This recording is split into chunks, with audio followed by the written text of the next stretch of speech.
өдрийн бичлэгээ үргэхэд бэлэн боллоо.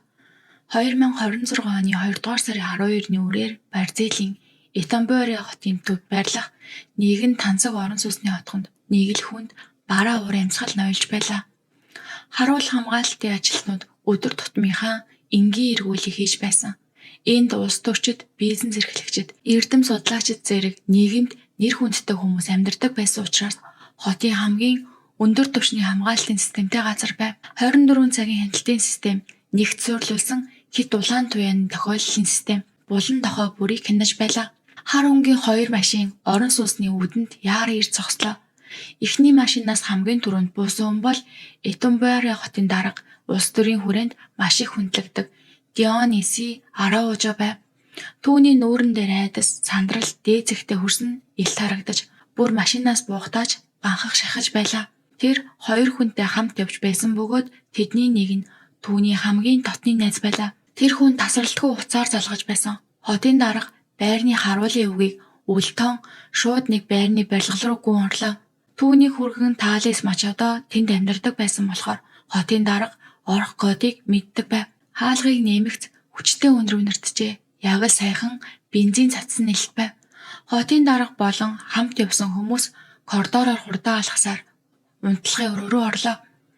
Өрөөнд дотор зодон болсон ямар ч уул мөр байсангүй тавилах үед эмэг цэцтэй хിവэрээ цонхнууд бүгд битүү хаалттай байв. Том орон дээр 3 хүн зэрэгцээ твтэж байгаа дүр зураг үгээр хэлхий аргагүй байлаа. Орны голд гэрийн эзэн Талис хэвтэж байжээ. Түүний бие хүчсэн байсан бөгөөд цээжин дээр нь жижиг гар буу харагдаж байв. Тэр огт хөдөлгөөнгүй, амьсгалгүй, нүдэн амьсан байлаа. Талисын 2 талд түүний 2 хүү 12 настай Мигель, 8 настай Бенесо 2 унтлагын хувцастайгаа шалан дээр унсан байдалтай. Яг л гүн нойрондоо автсан байсан юм шиг эсвэл гинэт хорвоог орхисон мэт харагдаж байв. Хотын даргатай хамт ирсэн 2 хүн тэр дайруу хүүхдүүд рүү гүн очиж шалгалаа. 12 настай том хүүгийн бие аль хэдийн хүрсэн байсан бөгөөд толгойн баруун талд нь бууны шарах тод харагдаж хүүхэн хараан тэлсэн байв. Харин 8 настай хүүгийн хүзүүний судсыг тэмдэрэхэд маш сулхан ч гэсэн судсын цохилт мэдрэгдэжээ. Амжиглан тасалдаж маш сул байсан ч тэд тэр даруй чанга ярагчаар түргэн тусламж болон цагдаад мэдэгдэв. Хэдхэн минутын дараа түргэний машинууд болон цагдаагийн машинууд нэгэн цагт нам гүн байсан тансаг орон сууцны хотгон руу орж ирлээ. Эмнэлгийн ажилтнууд 2 хүүхдийг яарвчлан түргэн тусламжийн машинд суулгаад хамгийн ойрын Медоста Карваль хотын эмнэлэг рүү яв. Гэвч том хүү эмнэлгийн яаралтай тусламжийн тасагт ирмэгцээ нас барсан гэж тогтоогдсон бөгөөд баг хүүгийн биеийн байдал маш хүнд байлаа. Сум тархинд нь орж дотор нь төмрийн илтерхий үлдээсэн байв. Хотын эмнэлгийн мэдрэлийн мисалын тоног төхөөрөмж болон эрчим дэмжлэгээний тасгийн боломж хязгаарлагдвал байсан учраас түүнийг цагдаагийн хамгаалалтаагаар Сан Маркос мужийн эмнэлгийн эрчим дэмжлэгээний тасаг руу шилжүүлжээ. Эмчнэр түүний толгой доторх төмрийн хилтерхийг авах мөн тархийг аль болох хамгаалахын тулд шөнийн 2 цагт шууд хаалгаанд орсон байна. Нөгөө талд нь хүү амны хэргийн мөрдөн шалах багийн ахлах мөрдөгч хэрэг гарсан байрыг эхний байдлаар бүрэн бүсэлж хамгаалтанд аваад байв. Хэргийн газрын тайлангаас харахад бүх хаалга цонх эвдэрлгүй байсан. Мөн бичлэг дээр гэрийн эзэн Талис болон дараа нь орсон хотын даргаас өөр хинч дотгош орж гарсан улмөр байгаагүй нь тогтоогдсон байна. Энэ нь алуурчин гаднаас орж ирээгүй дотроосоо байсан гэсэн үг байлаа. Унтлагын өрөөний орны хөл хэсэгт 5 литрийн багтаамжтай улаан уванцар бензиний 2 сав хоосон чигээрээ шалан дээр байсан. Талисын цогцсны хажууд гар бууныг дэргэд мөнгөлөг хацаагуур. Талис зүгээр хүүхдүүдэд буудаад өөрийгөө хорлох биш, өгөхийнхээ өмнө эсвэл тэр мөчөд бензинээр гал тавихаар хүртэл төлөвлөсөн байжээ.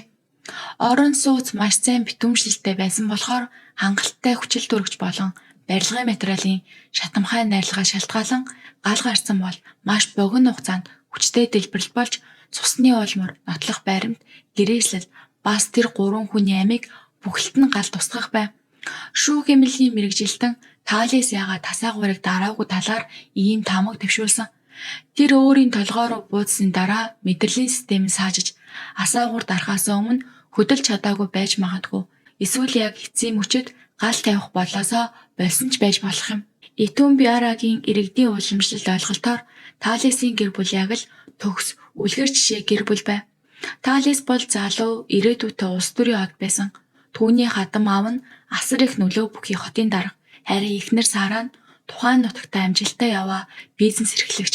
Хөршүүд нь цагдаагийн анхны шалгалтын үеэр бүгд ижил зүйл хийсэн.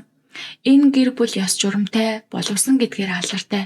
Хэрүүл маргаан эсвэл гэр бүлийн хүчирхийллийн талаар нэг ч удаа гомдол бүртгэж байгаагүй гэжээ. 1985 онд Гоёс мужийн уламжлалт дундаж давхархын гэр бүл төрсэн Талис сурлагатаа сайн байсан бөгөөд Бразилийн нэр хүндтэй Лутер их сургуульд хууль, хөдөө аж ахуйн инженер, менежмент зэрэг хэд хэдэн мэргэжлээр боловсрол эзэмшсэн. Ийм олон талын боловсролын суурь нь түүнд хөдөө аж ахуйн өндөр өгсөн Гоёс мужид амжилт гаргахад тус болсон байна. Улс төрд орохоос өмнө тэр Галамуро хүнсний компанид удирдах албан тушаал хашиж байсан бөгөөд дараа нь Итамбаара хотын томоохон худалдааны төвд менежерээр ажиллажээ. Мөн алдарт Blue Farm хэмээх аж ахуйн газарт хэдэн мянган гектар талбайн менежментийг хариуцж байсан удаатай.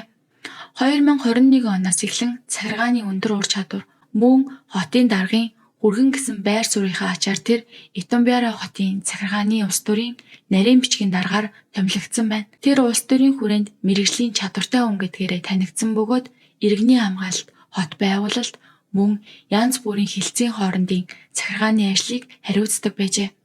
Олон нийтийн нүдэнд тэр төгс аав, төгс нөхөр мэт харагддаг байсан бөгөөд хүүхдүүдтэйгээ хөл бөмбөгийн тэмцээн үзэж буй зураг сошиал сүлжээнд байнга оруулдаг. Тэр Фламенго багийн үнэж фэн байсан бөгөөд хүүхдүүдэд хэд хэдэн удаа Рио де Жанейро дахь Маракана цэнгэлдэхэд дагуулж очин тоглолт үзэж байсан байна. Хэрэг болохоос хэдхэн хоногийн өмнө тэр машин дотроо гэр бүлийн үн цэнийн талаар ярьсан бичлэгийг сошиал сүлжээнд оруулж гэр бүл бол амьдралын хамгийн чухал зүйл гэж хэлж байжээ. Талис улс төрийн нарийн бичгийн даргын хувьар сард 19,100 реалын цалин авдаг байсан бөгөөд татвар хасагдсны дараах цэвэр орлого нь ойролцоогоор 14,000 реал, өөрөөр хэлбэл 2,700 орчим $. Байв. Мөн тэр жижиглэн худалдаа болон хөдөө аж ахуйн салбартай холбоотой хувьцаа эзэмшдэг. Тэр үнэтэй цагаан Toyota пикап машин унаж тансаг орон сууцанд амьдардаг өөр зээлгүй хүн байв. Төгс амьдрал шиг харагддаг энэ бүхэн түүний дотор юу болж байгааг нууж байсан юм. Түүний хүсэл шунал зөвхөн улс төрийн нарийн бичгийн даргын албан тушаалаар хязгаарлагдаагүй. Цагдаагийн мөрдөн шалгалтаар тэр 2026 оны сүүл хагаст болох мужийн төлөөлөгчдийн сонгуульд нэр дэвшгээр аль хэдийн бэлдэж байсан тогтоогдсон бөгөөд хотын дарга хадам аав нь түүнийг байнга дэмжиж иржээ. Цагдаа нар мөн аллагад ашигласан зэвсэг болох гар бун Талисын нэрээр бүртгэлээ болохыг тогтоосон байна. Уг бууг тэр ердийн үед унтлагын өрөөний орны хажуугийн ширээнд сэпэнд хадгалдаг байсан. Гэвч цагдаагийн мөрдөн шалгах баг Талисын сошиал сүлжээний бүртгэлүүдийг шалгах үед хэргийн өмнөхөн 20 дугаар сарын 11-ний орой 11 цаг 39 минутад тэр хэдэн мянган хүүхдэд маш урт Instagram нийтлэл оруулсан байсныг илрүүлсэн байна. Тэр нийтлэл эцэг их болон хотын дарга хадам авда хандсан хүүтэн өнгө аястай уучлалын үгээр эхэлжээ. Тэр дулаахан нарны гэрэлд дөрвөлээ тэрвэрлдэн инээж байгаа хиймэл оюун ухаанаар бүтээсэн гэр бүлийн зургийг хамт оруулсан байсан ч доторх агуулга нь цөхрөл үзээ адлалаар дүүрэн байв. Тэр 15 жил үргэлжилсэн гэрэлтэй хадгалахын тулд асар их зүйл золиослсон гэж хэлсэн. Эхнэр Сара нь Сан Пауло томилдоор явах үеэрээ өөр хүнтэй завхаарч гэр бүлээсээ урсан гэж хэлжээ. Тэр нийтлэлээ дооглуулж доромжлуулж байгаа энэ гутаан доромжлыг төвчж чадахгүй. Өөрийн хүүхдүүдийг ариун цагаан тэнгэр элчүүд гэж боддог учраас худал хуурмаг уралтаар дүүрэн энэ дэлхийд тэд дахин зовхыг харж чадахгүй гэж бичсэн байна. Тиймээс тэр хүүхдүүдээ өөрийн бодлоор илүү цэвэрхэн газар аваачаар шийдсэн гэжээ. Тэр хүүхдүүдээ хүртэл өөрийнх нь амьдралын нэг алдаа мэтэр бичсэн. Үүний дараа цагдаагийн мөрдөн шалгалт хохирогчдын ээж мөн Талисын эхнэр болох Сара Араужо руу чиглэж эхэлжээ. Хэрэг болох үед Сара Сан Паулод байсан. Амбицтай эмэгтэй байсан тэрээр гэр бүлийн эзэмшлийн тавилгын сүлжээ дэлгүүрээс гадна гоо сайхны бизнес хийдэг. Гаднаас нь харахад тэдний гэрлэлт улс төр бизнес хоёрт хоёуланд нь төгс зогтсон үлгэр жишээ хос мэт санагддаг байсан. Мөн тэд албан ёсны арга хэмжээнүүдээр байнга хамт гарч ирдэг байжээ. Гэвч гаднаас харагдаг тэр тайван дүр зургийн цаана аль хэдийн гүн ан цав үсчихсэн байв. Нууц мөрдөн шалгалтаар цагдаа нар Тали Сара хоёр хэрэг гарахаас дор хаяж 4 сарын өмнөөс нэр төдий хамтын амьдрал буюу чимээгүй саллтын байдал байсан гэдгийг хойш тогтоосон. Хотын дарга Диносын нэр хүнд мөн Талисын сонгуулийн ажлыг бодоод тэд нэг гэрт амьдарч байсан ч үнэн дээр тусдаа амьдарч байсантай ялгаагүй байжээ. Талис бүхнийг өөрийн хяналтанд байлгахыг хүсдэг. Эрх мэдэл дэндүү шунсан хүн байсан. Тийм болохоор түүний хамгийн төвчж чаддгүй зүйл нь хаягдах явдал байжээ. Түүний хувьд Сара саллтын өргөдөл өгсөн л бол гэр бүлээ сүйтгэсэн хүн болж улс төрийн зам нь дуусна гэж бодов. Дээр нь их нэртэй хуурдагц зэрэг гэж хүмүүсийн аманд орохыг тэр огт хүлээн зөвшөөрч чадахгүй байжээ. Тэр байрнаасаа нүүхийг эрс эсэргүүцэж энэ байдлыг ашиглаад Сараг салж чадахгүй зүгээр л нэр төдий хамт байхыг шахсан.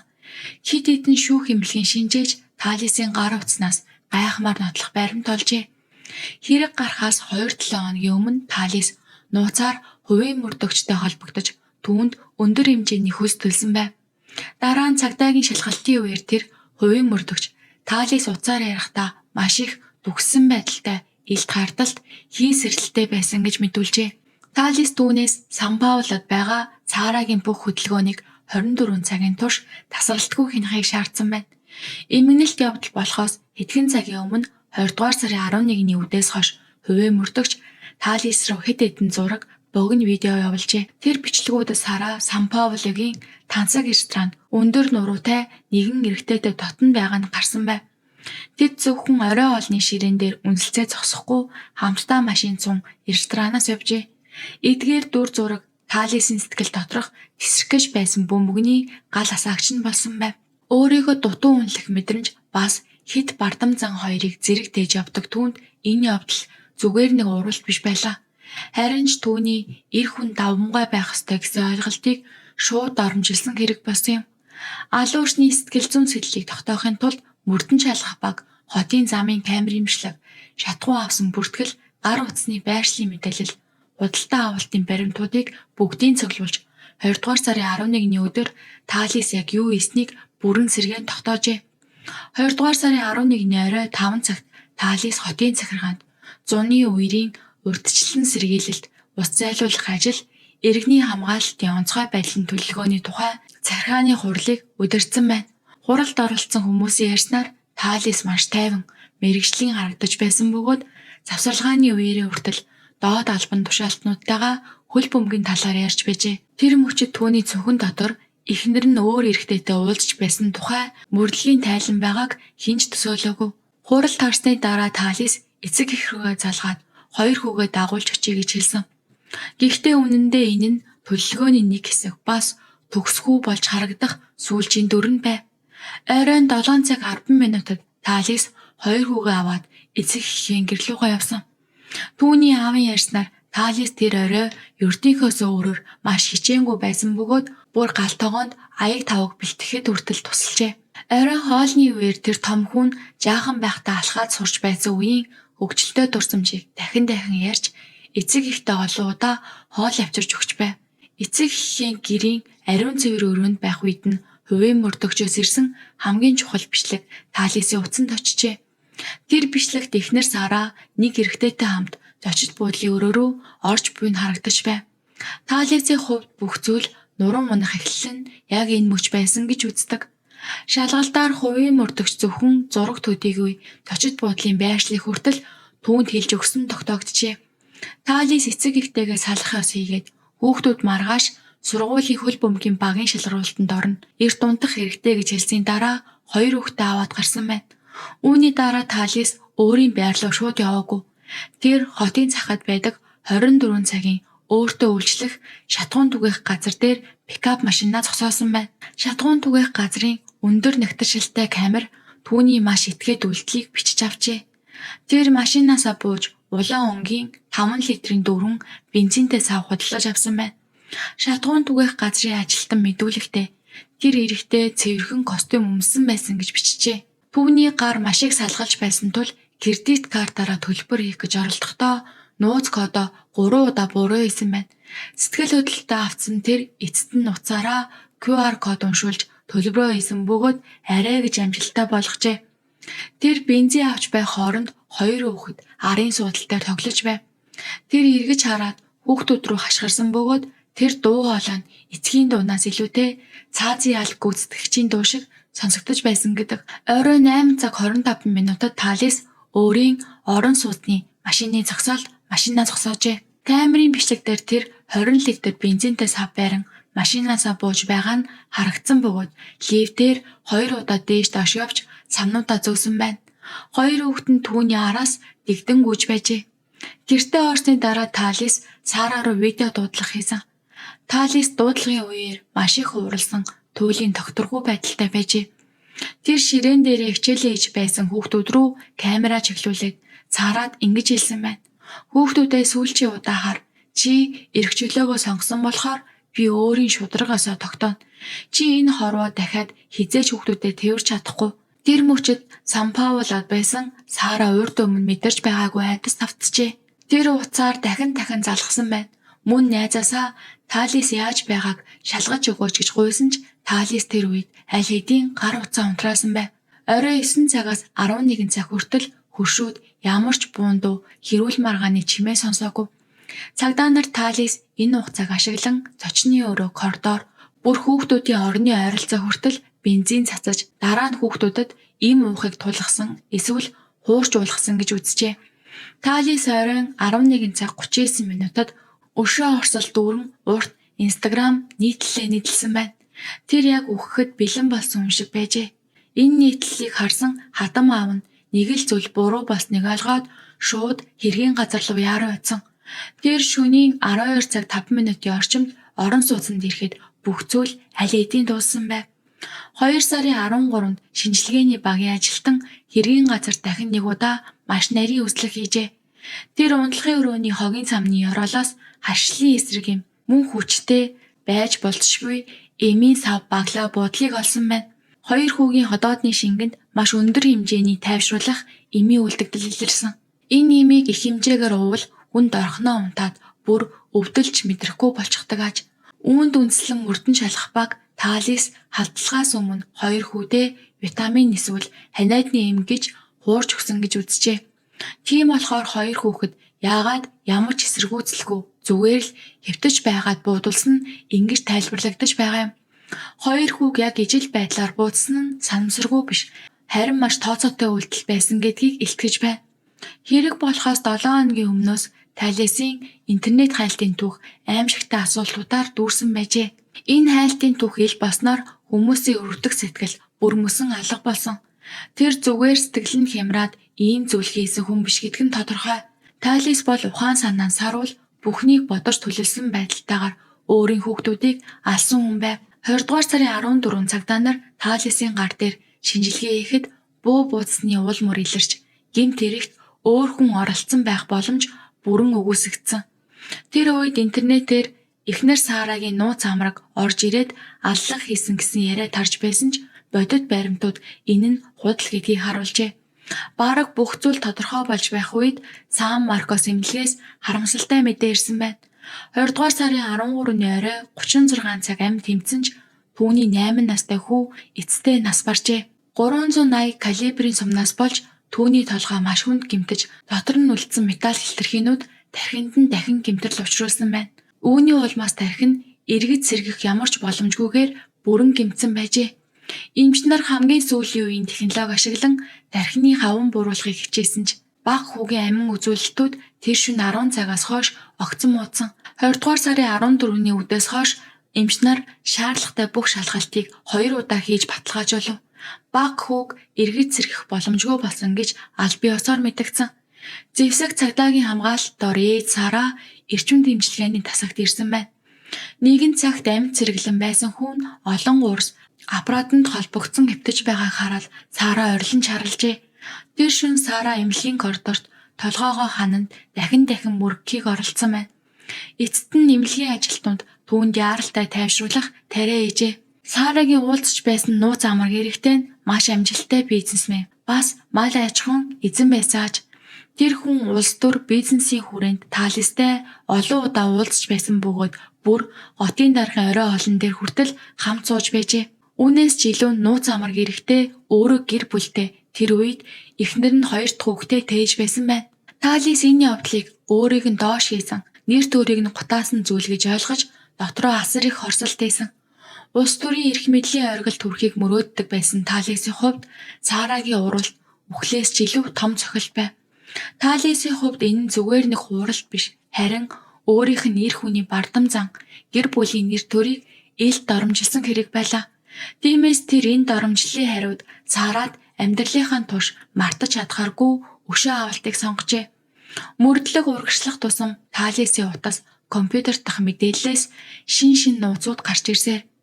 Тэгээд техникийн баг түүний нууц хадгалсан стратегийн материал гэсэн нэртэй зурагнуудыг гаргаж авсан. Хамгийн цочирдом нь эдгээр зураг болон бичлэгүүд Талис өөрөө 3 жилийн турш хэрэлтийн хугацаанд олон эмэгтэйтэй, түүний дотор төрийн албан тушаалтнууд болон бизнесийн хамтрагч эмэгтэйчүүдтэй хүртэл зохисгүй харилцаатай байсныг харуулсан явдал байв. Талис өөрөө байнга нууц харилцаатай явдаг байсан ч тэр бүх баримтаа устгахын оронд хадгалж үлдсэн. Яагаад гэвэл дараа нь эхнэрээ дарамтлах эсвэл саллалтын үед илүү ашигтай байр суурь авах гэж ашиглах санаатай байсан юм. Мөрдөн шалгалтын сүүлчийн шатанд шинжээчид Талисын тэр шөнө авсан бензинийг нарийн төхөөрөмжөөр шалгаж үзжээ.